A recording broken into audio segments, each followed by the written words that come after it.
Hi guys, and welcome to another Tier Maker video. So, as I've been doing these Tier Maker videos, a lot of you guys have been requesting different Tier Maker videos, like the themes of them and stuff like that. And one of the most common ones asking for was my favourite Sunderland managers. So that's what we're going to do today. So the tiers are as follows. We have love him, we have great, we have decent, we have not great, and we have terrible. Now remember, this is just my opinion, guys, and I'm not going to base it all on just how successful each manager was, like win percentages and stuff like that, because you can look that up yourself and it just wouldn't make it personal. I'd just be basically reading a list for you. It's just, you know, managers, some managers you're more attached to than others are. Some I might have really liked, some, you know, you might have hated that same manager, if you know what I mean. So it's just by opinion.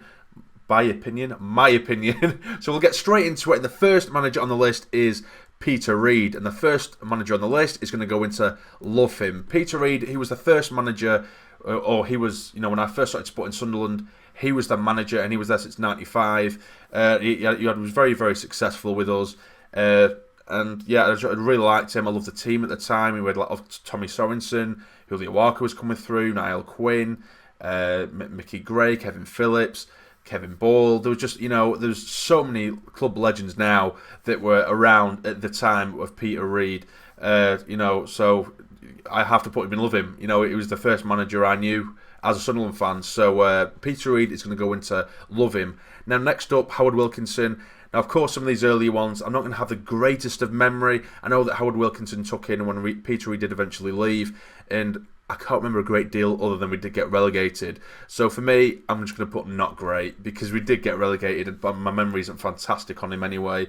I just know that we were in the shit whilst Howard Wilkinson was there. But Mick McCarthy did take over. Mick McCarthy, next up on the list, he got us promoted from the Championship into the Premier League, and then got us relegated with the worst points total possible. But to be fair, in his defence, we didn't really have the funds. We didn't really, you know, our transfer window was absolutely terrible. It was shocking for the Premier League at that time. We really weren't prepared, and we went down with the lowest points total in history at that time. I think Derby County then, not too long after, did beat that record, thank God, because it's not a proud record to have. But for me, because obviously he got us promoted in a decent season, it was a good season, and then got us relegated for maybe not 100% reasons of his own, or, you know, it wasn't 100% his fault. I will put him in decent.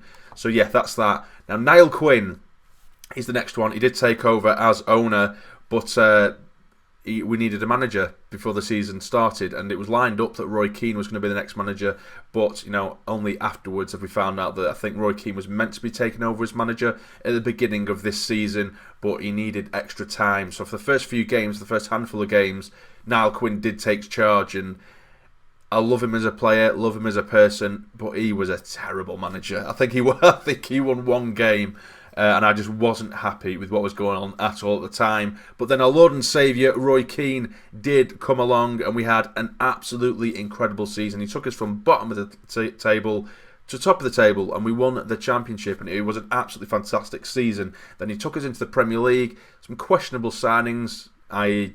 Pascal Chimbonda, which because so he didn't really have the greatest of transfer windows. He had a sort of half decent season, but I just feel like as soon as things got remotely tough, he then quit, which, you know, I don't really agree with. Roy Keane, you don't really, you know, I don't associate him with quitting usually, and I just felt like that's what he did.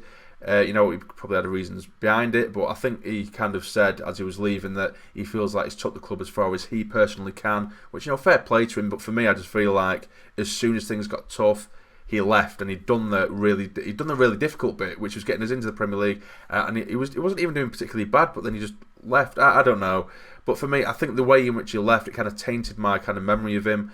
So I'm going to put him in great. I don't love him.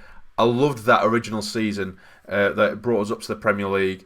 But like I say, he just kind of left, and he kind of left us in the lurch a little bit, and left us in the shit as well, really. Didn't wait till the end of the season, and that is when Ricky Sprazier come in, which he just steadied the ship pretty much. He seemed like quite a likeable guy, so I'm going to put him in decent. I know there are a couple of other sort of caretaker managers that are missed out on this list, like Kevin Ball and stuff, but, you know, Kevin Ball, I think he's took over like 3 or 4 times and just took over a couple of games, you know, after a manager has been sacked. But next on the list, we do have Steve Bruce. And I really liked it. I think in the Steve Bruce era, I think that was probably one of the strongest sides we've had in the Premier League for quite some time. We achieved, I think, sort of mid-table a lot of the time. Top half finish, I think we got once with him. And, I think things were looking up, but I think we just got a bit stale with him. And eventually he did leave the club. But, generally, I really enjoyed the team in which he assembled. So I'm going to put Steve Bruce as great, which I know not a lot of people would agree with. But I just really enjoyed the squad that we had at that point, which I know wasn't 100% down to Bruce. But as a Sunderland fan, I was really, really excited at that time. Now, for Martin O'Neill, who is up next, when he was first appointed as Sunderland manager, I absolutely lost my shit. I was so excited. He was regarded as one of like the best managers in the world. He obviously is no hidden secret that he's a Sunderland fan. He always has been. He did great at Celtic. Come back to English football with Sunderland, and I thought, right, this is it. This is where Sunderland, we're going to go through a golden era here. And it started off really well. We're playing some really decent football, and then quickly it becomes some of the worst drab football I'd ever seen at this stage of my life. It was just absolutely terrible. So for me, I'm going to put him in decent. I do really like him as a person, but I'll put him as decent, which... it might be a little bit harsh, but I just think the way it ended with Martin O'Neill, another one, it wasn't fantastic. And now Paolo Di Canio, which of course, when we signed him, or when we appointed him as manager, I was absolutely bricking it, because I knew that what he come with, he was a bit eccentric, a little bit odd, some might say, and I knew that he'd ruffle some feathers. I knew that would happen. He come in straight away, and we got that amazing 3-0 win at St James's. He's sliding on his knees, and I thought, I absolutely love this. I just thought we had such a massive shithouse as a manager. And then within a few months, it just went to shit. I think he was sacked after 5 months. Performances dropped. I think players started to realise that his training methods were just a bit over the top. Apparently, he didn't like players smiling or looking like they were enjoying it, or he did want them to smile. It's one of the two. I think he had a bit of an issue with people smiling. Something really odd like that. And he was taking, he was really rubbing up players the wrong way. And I think at first, like I say, I just thought I was a bit of a shit house. And then he just got to the point where I was seeing him in interviews and little antics on the pitch.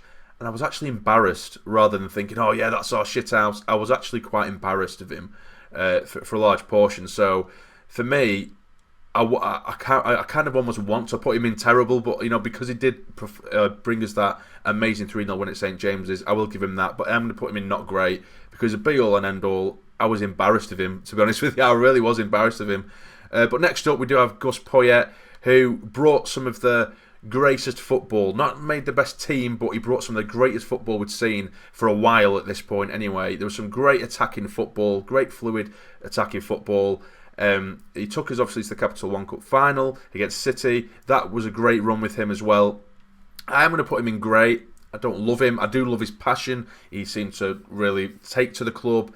But I just think we got figured out a little bit with him, because we had this nice attacking football. It looked really good. It was fantastic to watch. Then we got figured out, and then we were just getting battered week in, week out. So for me, Gus Poyet, I'm going to put him in great. Massive thanks for getting us to the Capital One Cup final, which was amazing anyway.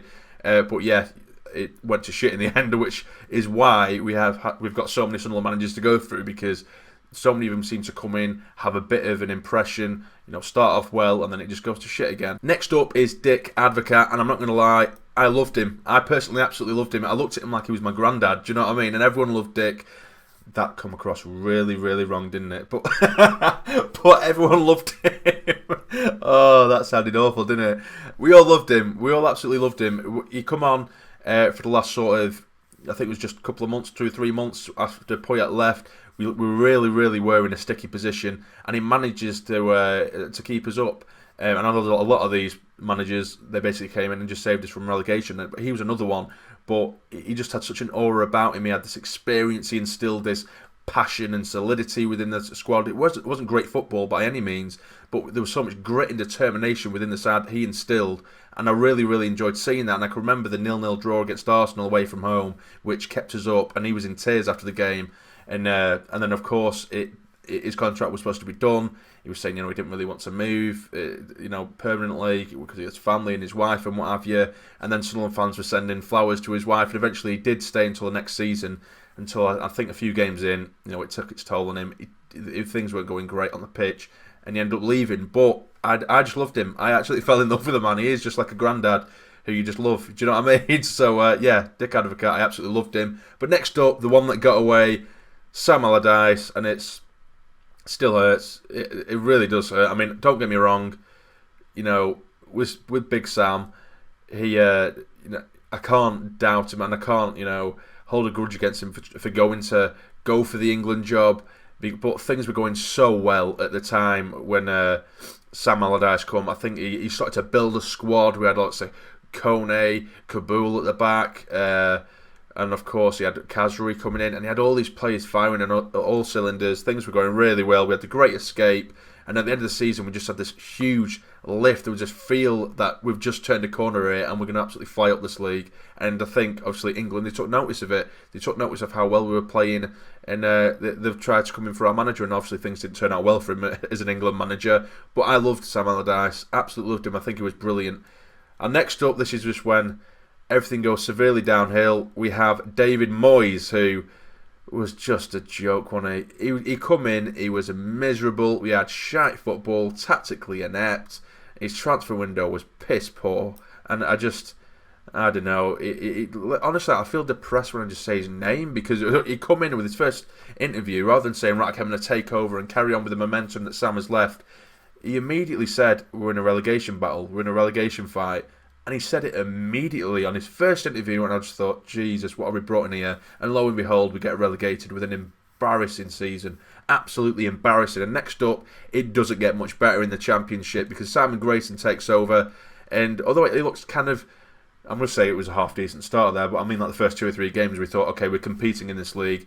And then it just went to shit, didn't it? Again, another tactically inept manager. He just didn't, I think it was a bit too big of a jump for him. He'd just gone from Preston, where he's quite comfortable, mid-table Championship side. I think the expectations on his shoulders weren't great. Of course, Ellis Short didn't provide him with any funds. But in saying that, the team that he did have at his disposal, I believe, should have at least, you know, at the bare minimum, stayed up in that league. So, you know, he has to take some kind of blame for that. Now, Chris Coleman, the only thing that I think saved him from being in terrible is that I really liked him as a person, and I think a lot of people did. A lot of people bought into that. I really liked him as a person, so I'm going to put him in not great, but his job on the pitch. The football we were playing with him was absolute garbage. It really was. It was some of the worst football. It was just shocking to watch. I mean, I hated going up to the stadium like that season. I hated it anyway because of how badly we were playing, regardless of it being Grayson or Coleman. But it was just as bad under Coleman as it was Grayson. There was a couple of little games where we thought, all right, okay, we're on the turn now, and then it'd go back to another 6 or 7 games of absolute shite. But now, last but not least, we do have Jack Ross, and I'm just going to stick him in decent, because although it's quite split in the minute, a lot of Sunderland fans, they're kind of against him, and the other half, they really like him, or they just don't mind him. For me, I think, considering he's come in to a team that have been relegated twice in a row, he's steadied the ship, he had to build a whole new team last season. Granted, some of the tactics at times was pretty questionable, you know, but he had to assemble a new team made up of mainly sort of free agents and stuff like that, and then to compete in the league after, you know, there was so much disharmony in the club when he first took over, and to get us to a playoff final, the Checkatrade Trophy final, you know, and there were some amazing times during last season. So, you know, I'm not going to say great, because I think really we should have gone up last season. But, you know, if I look at it on a whole, I do quite like him as a person. I think he's very professional. He's a very classy person. And, you know, so I'll put him in decent. So that is it, guys. That's all of them. I know that's probably going to split a lot of people. I'm looking at it now, and it's quite even, isn't it? It's quite evenly through. 4 in decent, you know, 3 in the rest of them. So what do you guys think? Let me know in the comments below, and if you want me to do another Team Maker video, and you want me to do on a different theme, let me know in the comments below as well. But if you have enjoyed this one, please hit the like button for me. It'd be massively, massively appreciated. And subscribe to the channel if you're not already, to become a fully fledged member of the Sarny Army. But for now, you take care and stay jammy.